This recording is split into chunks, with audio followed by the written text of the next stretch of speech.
We're live with, Gabriella Kőrösi. Did I pronounce that right? Well, Dr. Gabriella Kőrösi. Kőrösi, okay. Yeah. And you're coming to us live from Hungary, are you not? Yes, I am. Still Wow. here. So, one conversation at a time is what I'm really thinking Harrowings is doing here to try to heal the world a day at a time as we heal ourselves from the slings and arrows of outrageous fortune that are visited upon us. And the last time we talked a lot about Dr. Gabriella's head injury that she suffered in Yeah. India, and she's healing from that. She's over with her mother going for a walk today, which I think is just lovely because you think about it, if you said you felt like part of you died then, and Yes. that you're a different person now, but she's still your mother, and Yes. you took time with her, and she's still here, and that's just really a gift. So tell me whatever you want about whatever's going on. We've covered a little ground already in pregame, but I'm going to shut up. Yeah, I think that's an important part, like, that I have decided to come home and spend extra time with family. And basically, I told all my family, I'm here.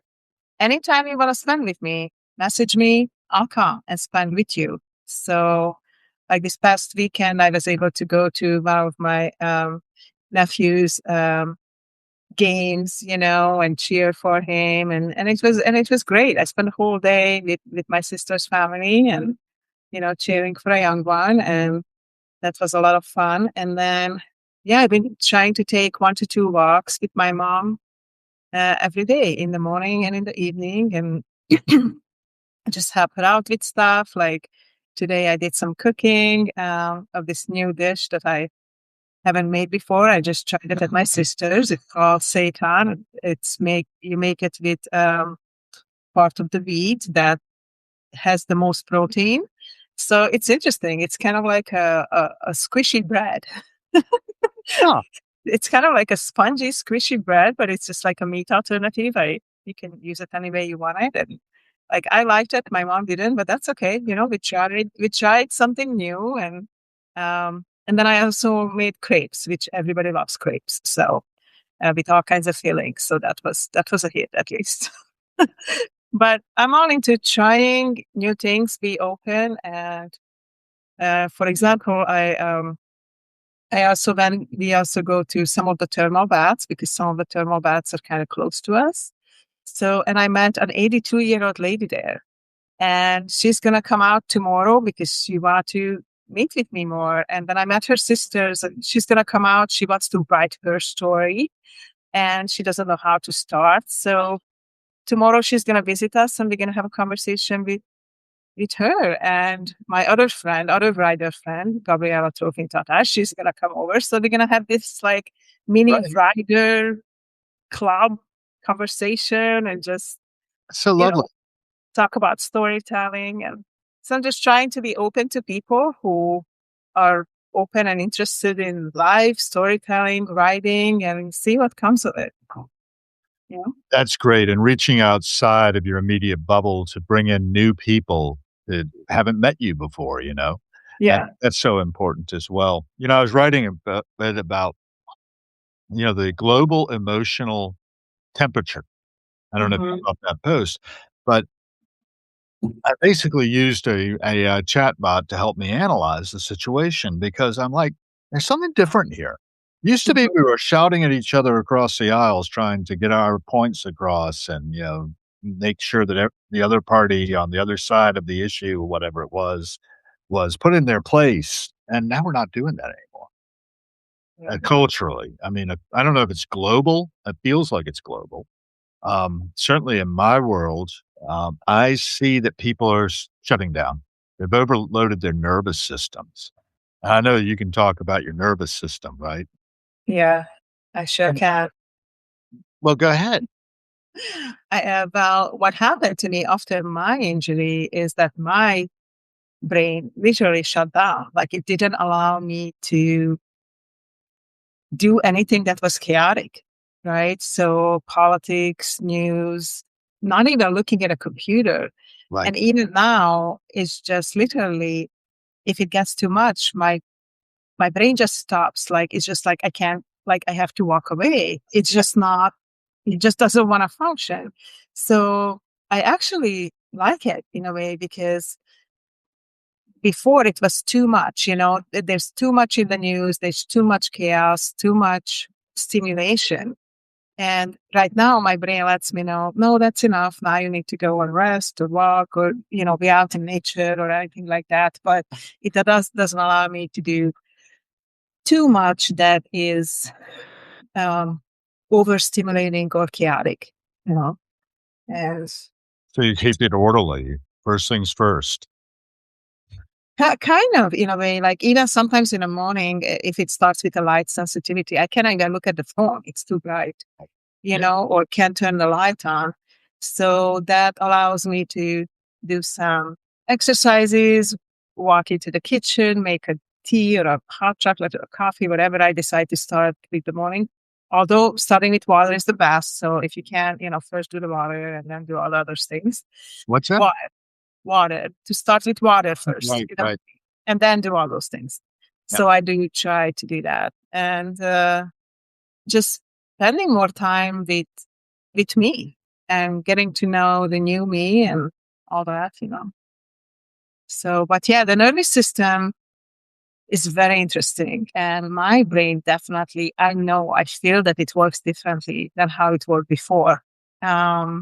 But it almost like it needed a rewiring because it was too much before, too much stimulation, too much chaos. And right now it's not allowing me to do that. Like it's automatically like stops me. It's weird, but I'm getting used to it and learning it, how to function with it. And you're listening to it. Mm-hmm. You have to, because they told me to listen to it because otherwise it's not going to heal right. So then your brain tells you to stop. It's too much. You're too tired. Don't look at the screen. You just have to. Yeah. And, traumatic brain injury is a topic that's near and dear to my heart because I dated a specialist in the field years ago. Yeah, you were mentioning that. Yeah. She did a lot of treatment of people with amantadine hydrochloride at the time and was experimenting with that, doing research, trying to find, pharmaceutical intervention, certainly. But she also would work with her clients, on what the sequelae of their injuries were in terms of processing the world around them and just what the light sensitivity, for instance, can do to us. Mm-hmm. So many different impacts that it has, and it's invisible relatively to the people around. Yeah, Kind of like neurodivergence is invisible to a lot of people. absolutely. I So, had a conversation with my dad because yeah, it's like, well, you look fine. I'm like, wow, let me tell you.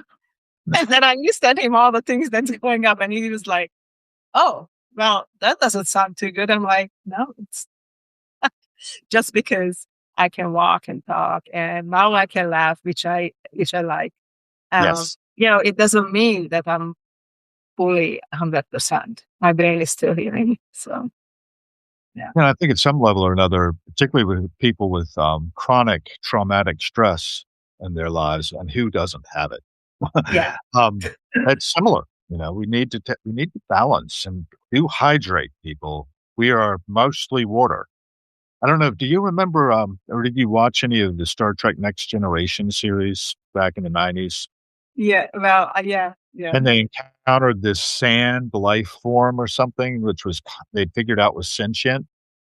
And when they got the translator, the universal translator onto these things, they kept referring to people as ugly bags of mostly water. Well, I think we are like 95% water. So yeah, we Yeah, definitely need to mostly. hydrate. I like to think of myself as a weather system. It's just There you particularly a concentrated weather system because I'm constantly, exchanging gases with the atmosphere, mostly, hopefully more out than in, really. And go. there's this issue of just knowing that I am composed of all these myriad creatures in addition to myself, parasites, the gut biome, and that I'm supporting all of those, and it's like, "Oh, I've got a little family here." They So may not actually, be it's a really big family. There's that's millions of them in there. It's kind of trillions. weird to think about it. It's like Yeah. sometimes I talk to myself. This might sound weird, but sometimes I'm like, I hope you guys are doing okay in there. I mean, I don't yeah, think that's weird at all. I think it's yeah, necessary, and I think it's helpful because I think they talk back to us. Maybe not in language, but they're talking back to us. I mean, my gut, it is something else when my girlfriend or my wife will put her I only have one at a time, by the way. Um, put her head against my stomach, and she's like, "It's like a war in there," because I mhm, very vocal. Just things move yeah, around, and different excretions happen, and, I think we probably don't do ourselves enough justice for just how amazingly complex the human body is, much less the nervous system that sort of controls a lot of the functioning. But it all working together, the systems of systems that we are, but take it into systems thinking. And I do think about systems thinking a lot because, I was an enterprise architect for years. And the idea of enterprise architecture is you're trying to link the strategy and objectives of the organization, which itself, as Mitt Romney reminded us, corporations are people, friends. But from their strategies and objectives down through their business processes used to achieve those objectives and the data that's flowing through those business processes, and then the systems and applications that process that data into the business processes, whether those are systems actually are just people, a spreadsheet, or something like an app. And then the infrastructure all that runs on that it's dependent on for functioning. And being able to visualize that whole stack, right? And secure it at all levels so that the organization itself can function. It's very similar to the human body, that idea. I don't know, you've got, actually some business, uh, offers and stuff going on too. I wanted to segue into that part of our conversation ahead of this, where people are reaching out to you saying, "Hey, do you need an editor?" And you have no idea who this person is. You wanna talk a little bit yeah. about that? Because I think that's funny. Yeah, yeah. Just before I say that, I just wanted to say Oh, that yeah. Wherever I, you yeah. I do believe that we are a walking miracle. I mean, if you look at all the different things that are in our body, our cells, our muscles, our heart, I Right. mean, I think especially I wrote a lot about this in poems and poetry and just in general writing about just like I love how the heart cells, just like one cell can beat on its own. Like how magical that Right. is, and how many times we just walk around not even thinking about it, what is inside of us and how all this works. And I am with the injury and my ankle surgery and the multiple breaks, bruises and my head. I just really had to slow down. And even, I mean, I was already admiring the body before, but now I am just like even more in awe. Like then you slow down and take time to think about, yeah, all those cells had to heal. All those cells had to come together that was bruised and pained and had abrasions before and breaks before. And they are all working together to heal you, to become a more whole person. And yet, our whole person is but a tiny speck in this whole world, the universe, right? I mean, and we are built from these millions and billions of molecules. And it's just fascinating, truly. But going back to your question, it's really funny how some people just think that they can you know, just join your writing, join your publication, join your project without before showing any interest or even knowing you. So recently I received a few emails when it says, "Can I be an editor in your publication?" And I don't even know the person. I never saw them before. I never talked to them before. They have never commented on any of my work. They are not a writer in my publication. I have not read any of their work. They didn't even send a resume or a sample or nothing. And then I write to those people back. I'm like, that's really not how it works, you know? Usually you have to show some kind of initiative. And even that, like right now, first of all, I don't even have an opening. But usually I would want to know you before I choose you to be an editor in my publication or even a writer. Like in my publication in Dancing Elephant Press, in Substack, we collaborate with people and people who I know, they send in articles that we, show or put in our magazines. But also in the Medium platform, because we had so many robots and so many things, so many people who like barely even spoke English submitting requests, I closed the opening to be a writer. I said, if you want to write in my publication, I wrote that in body of the submission guidelines. If you want to write for my publication, then please send me a reason why and send me a sample article that you would like to publish. And then I can make a decision with myself or with my editorial team if Mhm. we want to include you. Well, I still get a comment just add me as a writer. I'm like, can you please write the submission guidelines? Can you please read them? Can you please this is not how it works. I mean, even if somebody emails me, many times they forget to add an article or say why. That's the only thing I ask. Send me a sample article and tell me why you want to be part of our publication. And even if I get there that somebody emails me, they forget one of those two things. So it's just really interesting how much people don't even read, a guideline. You want to be part of my publication, but then you don't read the guideline how to be a part of it. It's kind of weird. I don't know. Yeah, it is a little weird. And, it's kinda like somebody coming up to you and y in a bar situation or something, they didn't buy you a drink. It's like, that's not appropriate, and the thing is, I think a lot of people are just spamming, and they miss Yeah. 100% of the shots they don't take, right? So I understand that, and if they are even real, I don't know, I had one today, for instance, who reached out to me and said, "So where are you from?" Yeah. Read my Substack. I mean, this person's a free subscriber to my Substack, so I kinda don't wanna throw them under the bus just yet, Yeah. but I said, "Read my Substack, and by the way, when people ask me that question, it's a classic indication that you're not real, Yeah. that I shouldn't waste my Yeah. time with you, and unless I get a really good response from you, consider yourself reported for spamming and block."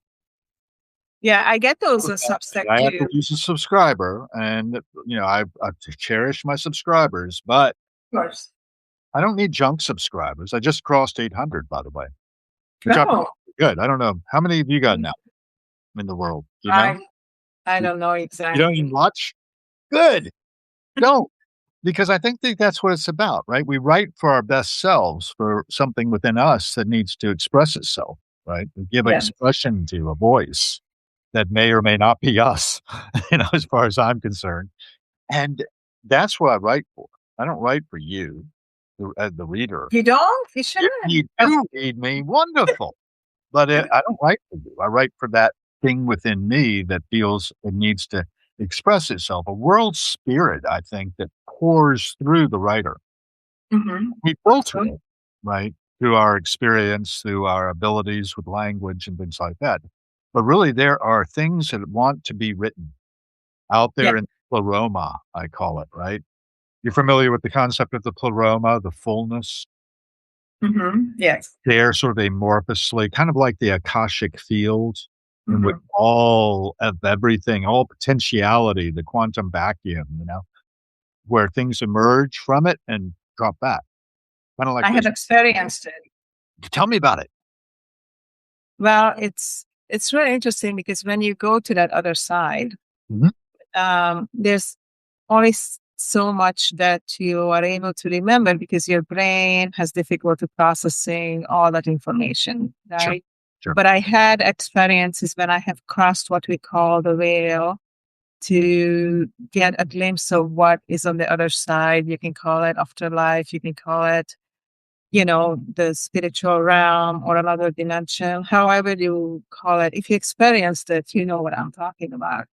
Um, what I experienced is that it was this beautiful place where everything made sense and you know everything. You didn't have to ask a question about anything because you already know the answer. And it was all welcoming. There was no hatred, only love and kindness. And it was um, people didn't have full bodies. It was like you could see a face, kind of like this floating image, but people were more like energies, if that makes kind of a sense. Mhm. And it was just a really calming experience. And I remember having questions and knowing the answers, but by the time I got back to where I was, those answers were gone. But I just remember the feeling, a feeling of comfort. And oh my God, it was so beautiful. I didn't want to come back, but Right. obviously I still have things to do here because I'm here. But it was so beautiful and nice. So like I don't have a fear of that because I have seen the other side and it's beautiful. It's magical. And yeah. Have you read Carl Jung's Memories, Dreams, and Reflections by any chance, or seen it? No, I have not. I recommend it because there's a passage in there where he has a heart attack and he almost dies, and he goes to that. And actually, in his view, it was very interesting as how his perspective of this experience was, the near death experience. They came back and went on until 1961 when he passed away in, I think, June of that year. Interesting character. I sort of pull that up because what you're talking about reminded me of it. Another one that it reminded me was the exegesis of Philip K. Dick and his 2374 experience. You familiar with that one? Philip K. Dick, the science fiction writer. He got hit with a pink light that basically helped him to understand everything like instantaneously. And among Mhm. other things, he became aware that his son had something wrong with him that was going to be life threatening. And it turned out he was right. Mhm. And this knowledge came to him. Mhm. He didn't go looking for it really. It just like hit him. Yeah. And he was on a lot of drugs. So it may have had to do with this, but who knows? I mean, who can really tell what's going on there? I think Edgar Casey, if you're familiar with the sleeping prophet Edgar Casey. Yes. Yeah, there you go. A lot of his things, like going into this trance sleep state and being able to read the body Yes. of somebody at distance. Sorry, go Yeah. ahead. Yeah. I mean, I'm also Reiki master, Oh, good. trained in that. Yeah. So I can feel certain things as well. It's like one of those things that you feel that there's something wrong and you call your mother or call your sister or your best friend and they were just getting ready to call you or they got just admitted to the hospital or they just had a fall or, like we are connected in Yep, so many magical ways that we are. I look at them. I just had a conversation with a friend, actually, Gabriella told me to her about this, because I see connections like strings. So I can see a string between you and me and with other people. Some strings are different colors, different thickness, but we all have a connection. Some are black. It's me, avoid those guys, but This is very interesting. It reminded me of something Tiffany Shlain talked about uh-huh. being able to see this black color on her father when he was first diagnosed with a cancer that he beat. Yeah. Uh, but there are many different things in that. Connected is the name of the film, actually. Go ahead. Big. Yeah. So I think many people, especially when you pay attention, many people can see and feel these things. But part of it is that our life now is so fast paced, so focused on money and consumerism and all those things that many times people don't have a chance to slow down and actually pay attention to each other and pay attention to these connections and these lines, how would you see them? And you might see them differently than I see them, and that's okay. And I think that is could be one of the problem is people like, no, my way is the right way. No, there's no right way. I'm going to experience something differently than you are. That's just because we are all different. We are all unique in a certain way. We are all made of similar cells, but our brain waves, our thoughts, our the way we observe the world is going to be different. So if you see the string, yellow and I seen it pink, does it matter? No. It's how we perceive it. Yeah, I think perception too is most people's reality. My Mhm. perception is my potential hallucination. I don't know if you follow my thinking there, but Yeah. the idea is I've kept myself in this maybe state of Mhm. this is the way it appears to me, but I could be wrong. No, Maybe you're not. You're not. maybe I ought to hold back a little bit before judging.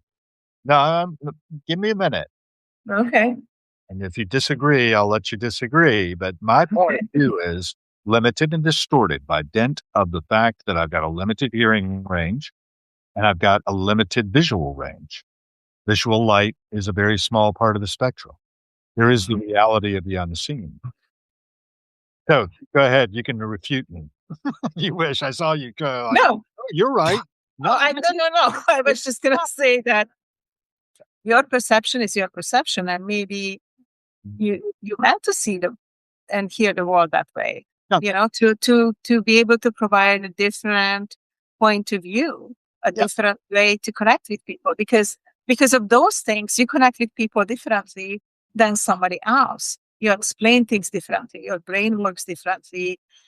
All those things, but that just make you you. yeah. It's like that. I feel I keep open. Hmm. But I also have some barriers too, and there are areas inside of me which basically have resistance. So if Okay. someone comes at me in the wrong way, like you were talking about earlier, Hmm. they're apt to find themselves encountering a very different Hal Gill than the one they would encounter if they were coming at me with a more open hand, so to speak. But if Hmm. I did get this just yesterday. I was telling my story to a group in recovery, and, afterwards, I was having a good time talking to the people a little bit who were there, and, some of them were old friends of mine who had shown up for the first time in this group, which was great. And then there was another one who's a pretty regular one who had the honesty to say, "After hearing your lead, I like you better now. In the past, I Oh. thought you were this way and that way and that way." And I was like, "Yeah, I know. I can feel that." It's kinda like those black threads, right? Hmm. Feel that kind of rejection. Hmm. But, any type of attention is still attention. Yeah. Yeah. However, I was really kinda, like, thinking of this in the broader terms of, like, "Okay, you can treat me that way and get away with it." And apparently you feel comfortable doing so, which is really interesting information. Um, However, you probably extend that to an awful lot of other people, and those people will respond by cutting that cord. Yeah. So your world is diminished in some way Mhm. by cutting those connections. You know what I love the network effects, right? And I look at each one of those strings up between you and Yeah. me and any of these people who are logging in here and joining us. By the way, tell us who you are, where you are, and how you are. Those are I always know Ashley. Thank you, Ashley, for joining us. yeah, she's here. And Yeah. Wonderful is here and Tara Nidge, and we go up the string. We run into Richard Hogan, who's a frequent flyer here, Paul K as well. And I J and think I W saw. I've never seen before that I know. Good morning, Ashley.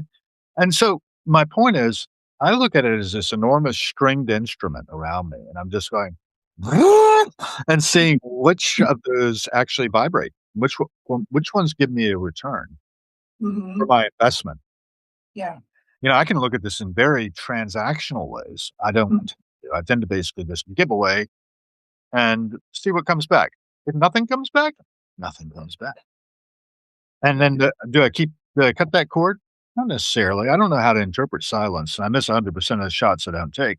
So I figure something I throw out there on that line, like in a fishing situation, Mhm. might actually hit pay dirt and transform somebody else's brain in a way that actually is meaningful and helpful. And that's my intent, is to be helpful.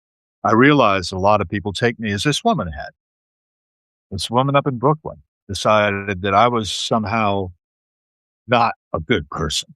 I don't know what that meant entirely to her, but I was definitely got her judgment. I was really grateful for the fact that he was honest enough to say it, because I know a lot of people have that response and sort of reaction to my existence, and they project onto me something that may or may not belong to me at all, and probably doesn't. It's probably about their shadow, Yeah. right? The shadow projections we do on each other. There's a lot of that in the world right now, and we've got to grow up, people. Anyway, over to you.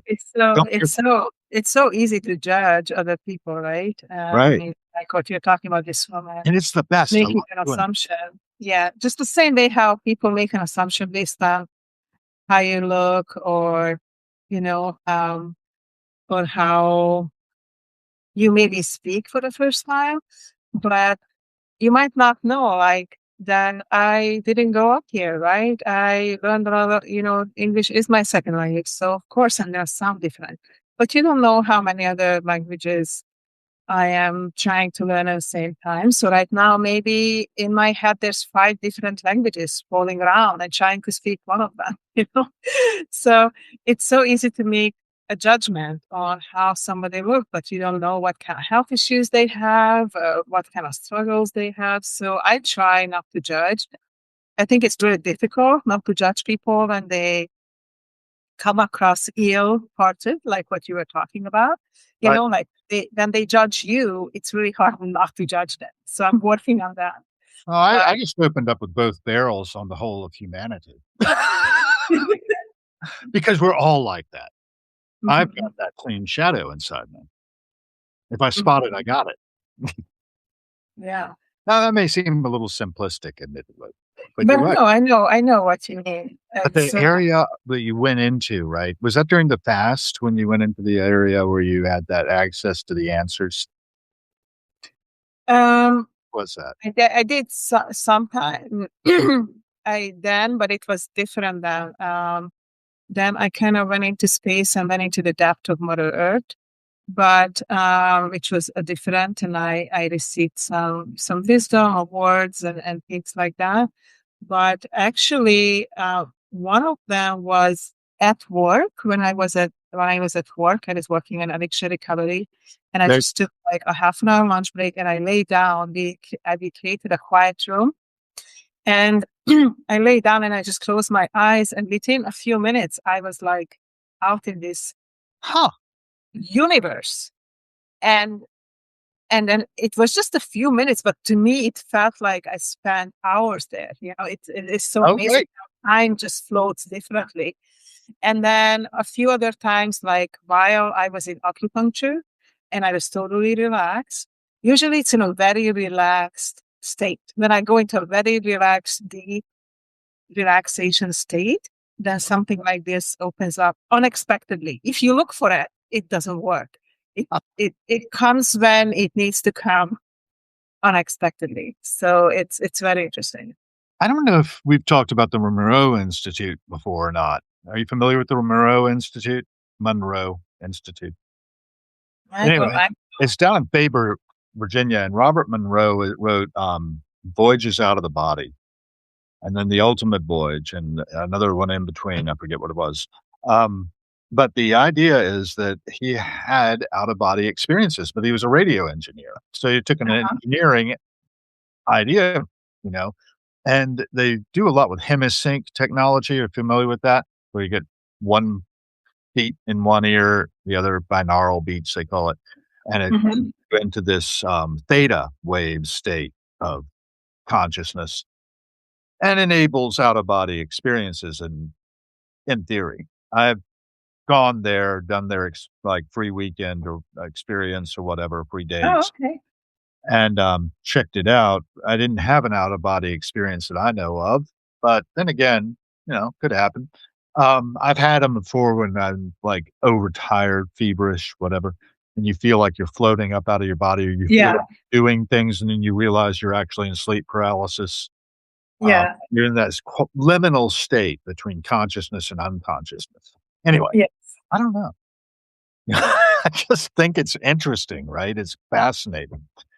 And a lot Yeah. of people believe a lot of things, it's amazing how many different beliefs are out there. And my favorite guy on this thing, it goes with my maybe logic where I'm like, I don't know, I think just this is my perspective, I could be wrong, is Robert Anton Wilson, who Okay. said, "I believe nothing, but I have many suspicions." Mhm. That's it. No. Yeah, and I It's and I think and I think that goes back to what we talked about before. Everybody's perception is different, yeah. so we can share our stories, but already just you and I sharing the stories, we had some similarities. You had out of body experiences, I had some, and I think most of us do. We might not remember. I think many times it happens in a dream state, because then you're so relaxed. I remember in dream states that I traveled like continents there, like I flew over things and I saw things that I didn't see before. And then I was able to recognize later. And then I looked it up and I'm like, I was there, but I was in a dream state here. But yes, like yet I was also not. And I don't know if you had anything similar to this. Sometimes, it feels like I'm dreaming, but in this deep dream state, I like live another life. And then you wake up and you're like, oh, I'm back here now. It's just so interesting. So many, and yet sometimes the people are similar but different. You might Mhm. be married to the same person or married to somebody else. And I think part of it is like all these realities can interact with each other.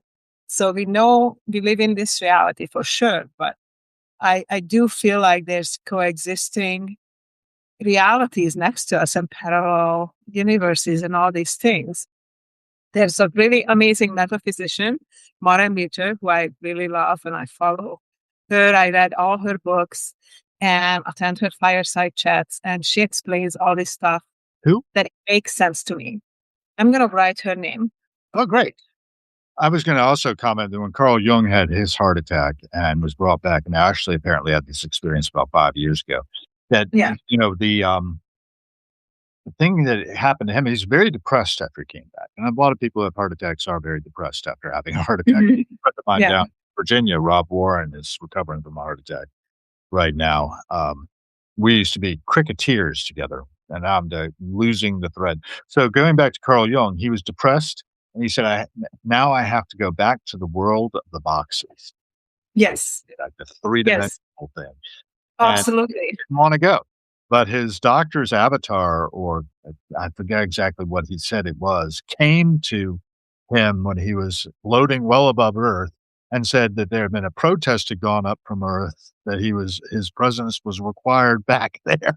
And he said to his doctor, "You cannot be doing that kind of out of body stuff. This is can be really, really dangerous to you." And sure enough, the doctor died soon thereafter. Anyway, Well, go figure. I do believe that we are here for a reason because if it's not, and I think it's to have the experience on Earth and observe and to truly build community and support each other. Because otherwise, Mm. I could have died in India. I could have died when I was not crying when I was born 2.5 months early.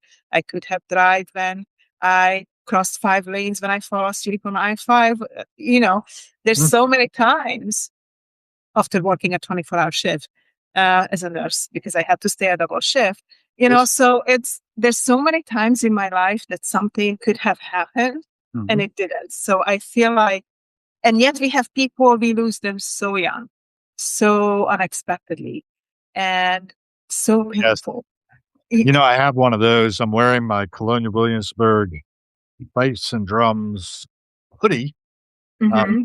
Cold here in DC. Um, but we lost 50 years ago. No, 55 years ago. No, I have to do my math right. It was 50 years ago on January 21st that a young man and a couple of young men, actually, three of them, and all told, fell through the ice of Queens Lake. And one got out and two did not. And one of them was one of our fife and drum guys. And we have an award in his honor and has been given to a young man who embodies the core ethos. And how do you tell whether they embody the core ethos? Well, you have their fellow pipers and drummers vote on it. And Mhm. my buddy Lance, who I grew up with, had won it 3 times in a row. And, before him, Russ, another friend that I've tried to have on Harrowings before, but it for some reason, it didn't take. So I gotta have Russ back. Russ goes and climbs mountains these days. He's a hell of a mountain biker. He's had lots of replacements lately of piece parts of him, but, it's amazing. He goes to Kilimanjaro. He's done all this stuff, and I'm convinced that, there's something about the personality is driven to those heights, really, Yeah. when it comes down to it, and hypoxia can be a real good driver for these out of body and kind of time shifting, time bending kind of experiences. I nearly died of pneumonia in 1996, and I remember having dreams that lasted on the clock 15 minutes of unconsciousness, but they were Mhm. months and detailed Yes. lives I was living in. Exactly. That's what I'm talking about. Yeah. Right. And we was talking Star Trek Next Generation a while back, and one of their episodes, Picard has an entire lifetime in, like, a split second. Yeah. Have It's you had similar brutal, experiences? right? Because I had. Have you Yes. had anything like this? Yeah, I had those experiences too, and it's so amazing because just like you're like, what just happened? I'm back here now, and I just lived this other life, and it's like so weird and interesting and cool and unbelievable at the same time. And just what you were mentioning earlier, it's like you're also questioning your mind. What's this? This is really happened? Like, is this just me? But I just so much love all this that we are having this conversation because now we know that you had these experiences, I had these experiences, all these people we mentioned With had traveling. similar experiences. So we are for sure not crazy. These things do happen, right? So I mean, Stretch. right? Well, we are human beings having a human experience, and most Yeah. humans have a kind of shamanistic kind of cultural mythos we are compilations of all of this.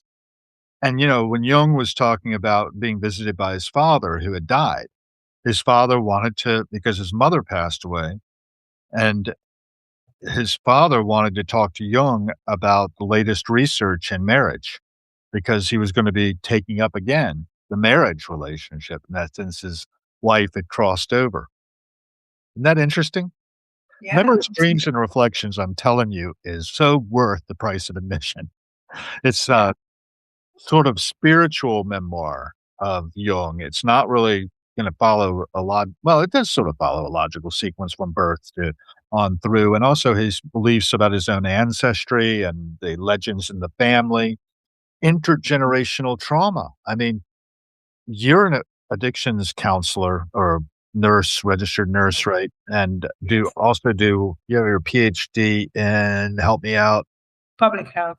public health, and academically as well as from experience, just what kind of public health issues are out there. Oh my God. Don't And even get me so started. many of them are treatable if we would just pick up the tools that have been laid at our feet and apply them to ourselves, right? Absolutely. And I can't heal myself in isolation, though. I really do need that feedback of the community. Even if Yeah. that feedback is, I never liked you until I heard your whole story. Well, you didn't ask. You didn't bother trying to get to know me. And Yeah. you just sort of judged me by a book by its cover. And you probably do that with most of the people in your world. And you want to know what's wrong with the world? That kind of thing. Well, I do think that we can support each other. We can find each other, just like how you and I found each other, and those 20 people who joined us today found each other. And we can support each other as a community by doing exactly what we're doing, talking about these type of things. And please, if anybody have a question or suggestion, do put it in the chat. Thank you, Ashley, for asking both Hal and I to be on your podcast, of Maybe we course. should do it, all three of us. Yeah, yeah, that would be fun too. That way I could like stand in the background. I can't foresee you standing in any kind of I, background you know, ever, but that's my thing. Didn't you know? You were saying, no, I let me finish. no, I can't imagine it. No. Actually, it is my thing. I Mhm. really prefer to be the person in the shadows who basically brings other people together to see Okay. what happened. All I right. want So who is Camelot. the magical person you're gonna bring me together with? I'm In waiting to the in the world of elective affinities, I'm the yes. catalyst, is what I like to think. I like that role. You I know know. I like to bring people together too. elective affinities in German is called Wahlverwandtschaften. No, I didn't It's a know. novel by Goethe, Oh, by the really? and Okay. it's 2 ways, right? He was aware of, in chemistry, the elective affinity of different substances for each other, and he saw the characters in his novel as like elements, Mhm. and then when he brought them together, things would I love happen. that. Yeah. So, I love chemistry and I love the periodic table and all that. So I mean, that just sounds fascinating. and periodic table, I can say the words, um, came to Mendeleev. Is that who developed it? I forget. But anyway, Uh, whoever developed it, it came to him in a dream, kinda like the structure of DNA, yeah. supposedly. I have to fact check myself on all these things.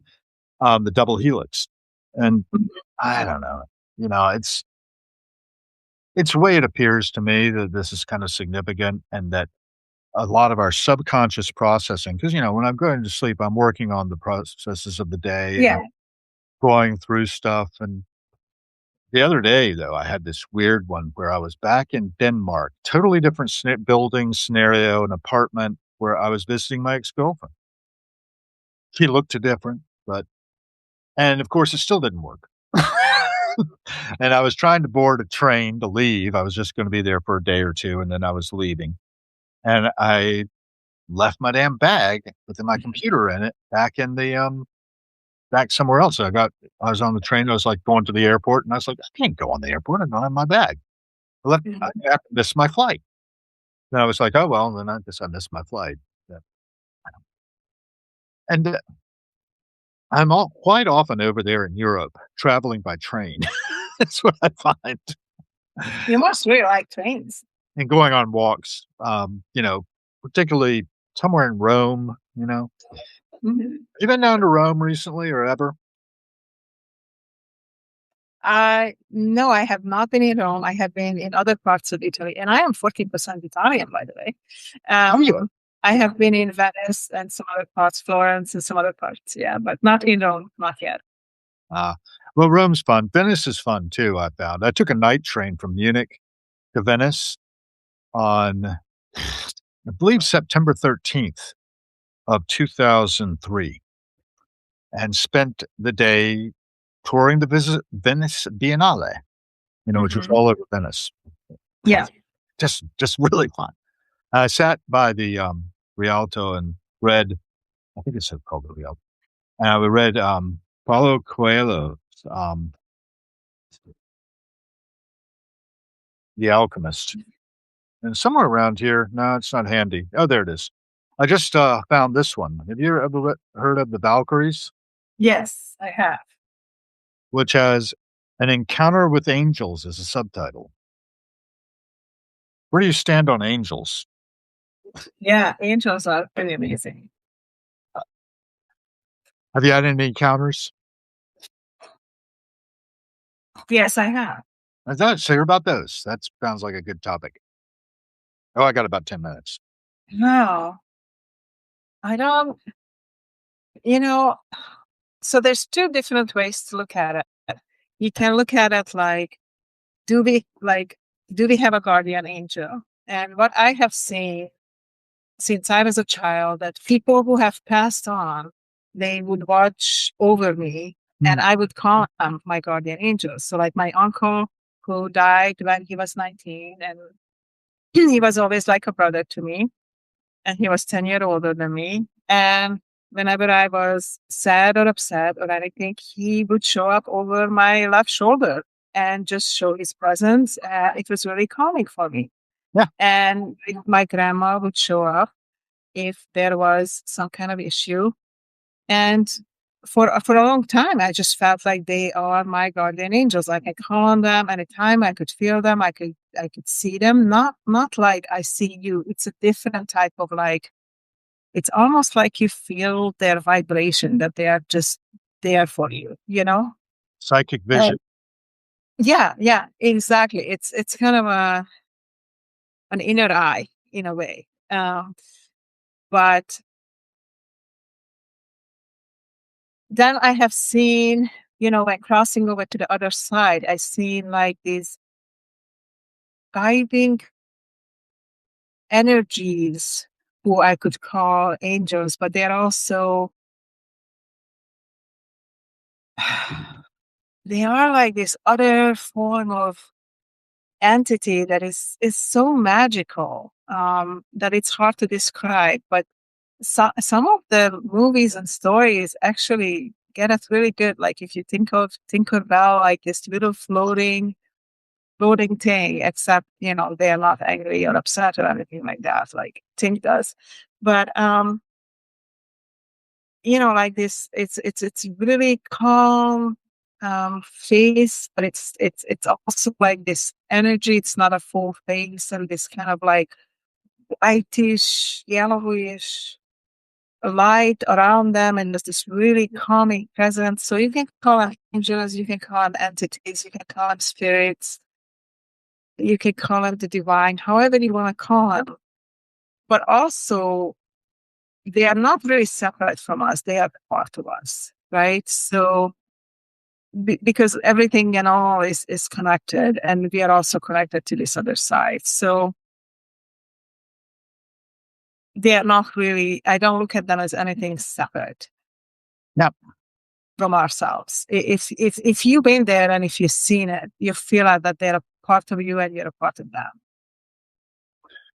Yeah, I relate to that a lot. I was just throwing in the links to Wings of, oh, not links, but the names of 2 films, Wings of Desire and its sequel, Far Away So Close. Have you ever seen those?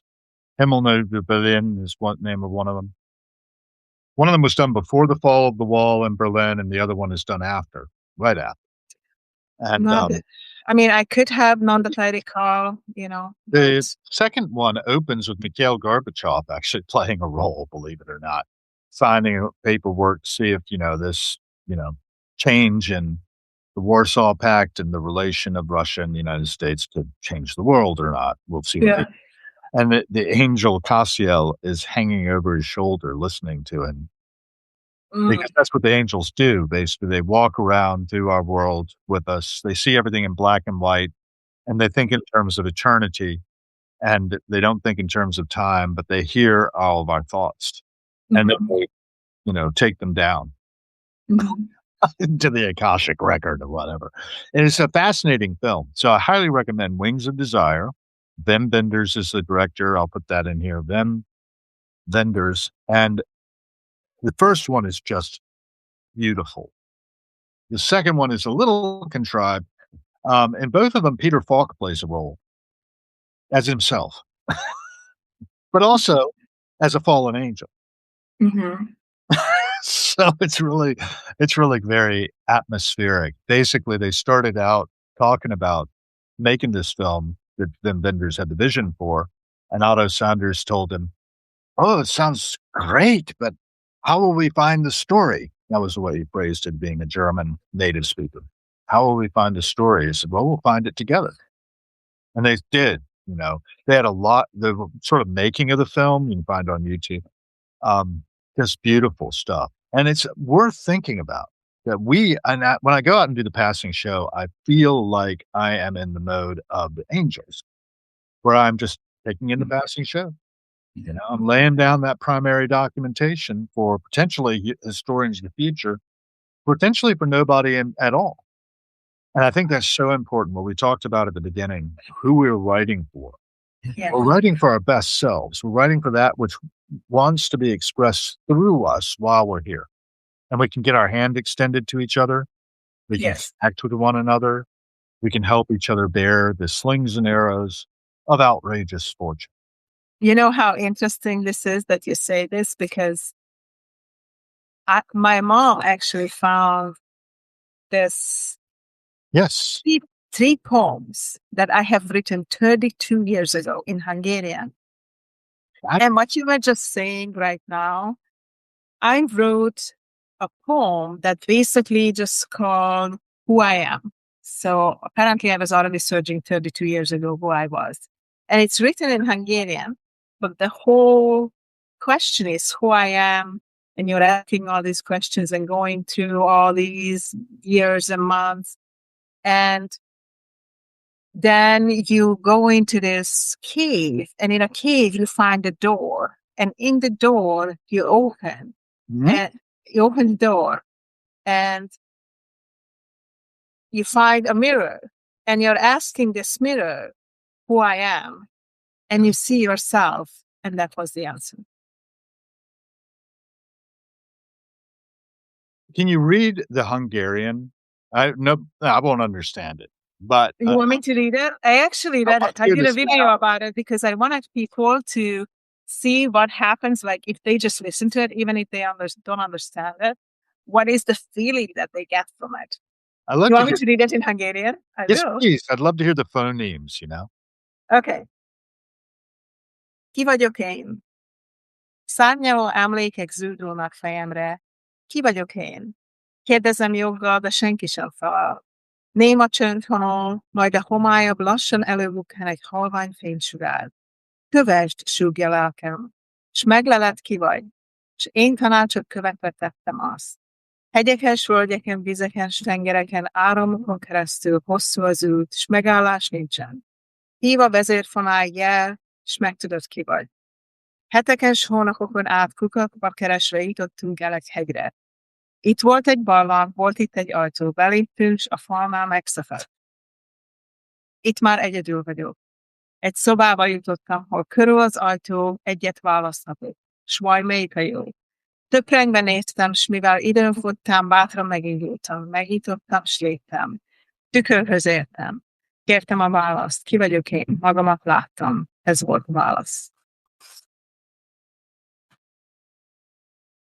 There you go. That is gorgeous. Thank you so much for that. And it's a nice note to end on as well. We've been on for about an hour, not quite. But let's do it again soon. Sounds I'm good. always up for it, basically. And we may have invitation to join Ashley Schmidt on her Dream Stackers. Yeah, thank you. Bravo. I think it's called Dream Stackers, something or other. Why not? I mean, we got to spread this around, you know? Sounds good. Sounds good. Yeah, I love our connection. I love our conversation. Thank you so much for having me. It's Pleasure. such short notice. Like, let's do it. Okay, let's do it. I love it. Yeah, that was perfect. I think the text came in sometime, the first one, like at 3 a.m. my time. So Oops. that's fine. I didn't hear it. I was asleep, but I got it, when I got up in the morning and I'm getting ready to hit the day and I'm like, okay, yeah, let's do something because I didn't have anything on my plate today. It started filling up. But right now I've just got to get over to this noon thing I do a regular noon AA meeting on Zoom that's based from the Key West Anchors Away Club of all Oh, places. gee. But now it's just all, since the pandemic when it went online, it's just people from all over. And Mhm. worth checking out. Key West Noon. If you want to look it up on the old Google thing, people can join in and if you have an interest. I mean, you don't even have to be an alcoholic to be a member of Alcoholics Anonymous. A lot of people don't know that. But it's true. You can just come and check it out and see on an open meeting and see what's happening and just try to keep under your hood who you see there, what you hear there. And there's some other kind of thing too. Who you see here, what you hear here, let it stay here. I think that's what they usually say. Don't let this stay here, folks. Let it go and amplify it through the good offices of Facebook. It's going to be put out on YouTube. It's going to be all over the place. So all we can do is try to amplify the signal of love and caring through the world. Yeah, and share the conversation. Thank you so much, Paul, for having me. Thank you for Thank everybody for you. joining. Out here. Bye, everyone. Bye.